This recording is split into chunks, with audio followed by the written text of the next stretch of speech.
It seems likely that maybe they were sleeping. That was the narrative about the 4 college students killed in the King Road home that we heard for weeks. But the new arrest affidavit paints a very different story. A night that had everyone in their rooms or asleep much later, at 4 a.m., except for Xana, who ordered food on DoorDash. After that, a surviving roommate notes a series of sounds that woke her up. What she thought was Kaylee playing with her dog. The words, "There's someone here," crying from Xana's room, and a male voice saying something like, "It's okay, I'm going to help you."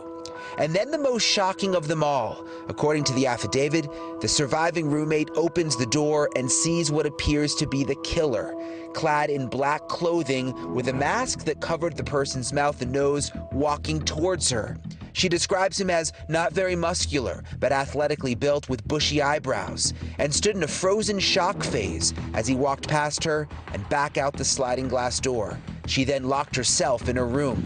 911 was not called until 11:58 that morning. But still this interesting question of she didn't call the police. But it raises a question as what was happening in that period of time. Obviously, you'd like to call right away so you can have an immediate response and get on it. But unfortunately, we don't live in an ideal world. Investigators at the scene found 2 traces of a possible suspect, a shoe print just outside the door of the surviving roommate's bedroom, and a knife sheath that had K-Bar and USMC on it. A single source of male DNA was also found on the button snap.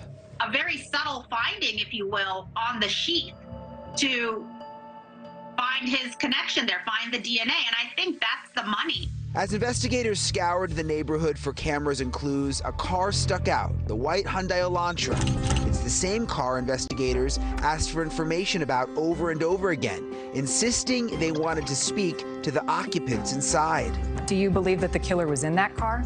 We think that they were in the immediate area of the house, of the residence. What we didn't know at the time was investigators knew it was Bryan Kohberger's car by November 29th. He was under surveillance, I think, from the time that they realized that this is going to be where the evidence is leading them to.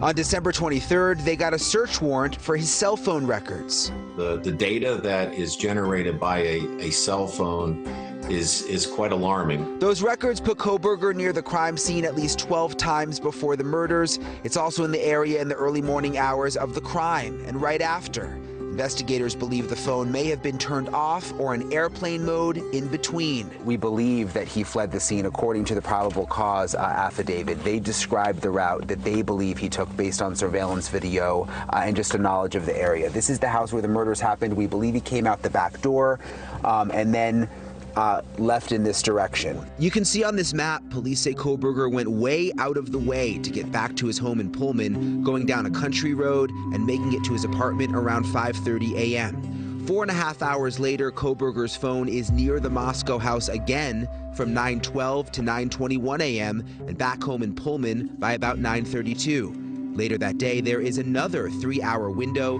where the phone was out of service again. Investigators say that is consistent with the same location as the phone after the murders, perhaps retracing his steps one last time.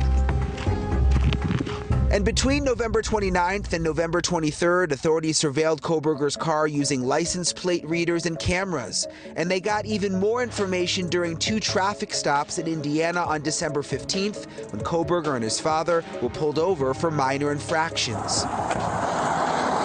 Where are you headed? Well, we're coming from WSU. When investigators confirmed Kohberger's car was in Albrightsville, Pennsylvania, things escalated.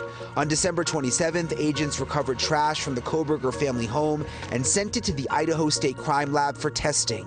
It came back as a profile matching the DNA of Kohberger's biological father, a match for the DNA left on the knife sheath. They have his DNA at the crime scene, they have his car in and around the crime scene, they have his phone not active around the crime scene. So all of those things work to put him there, but the essential question really is why?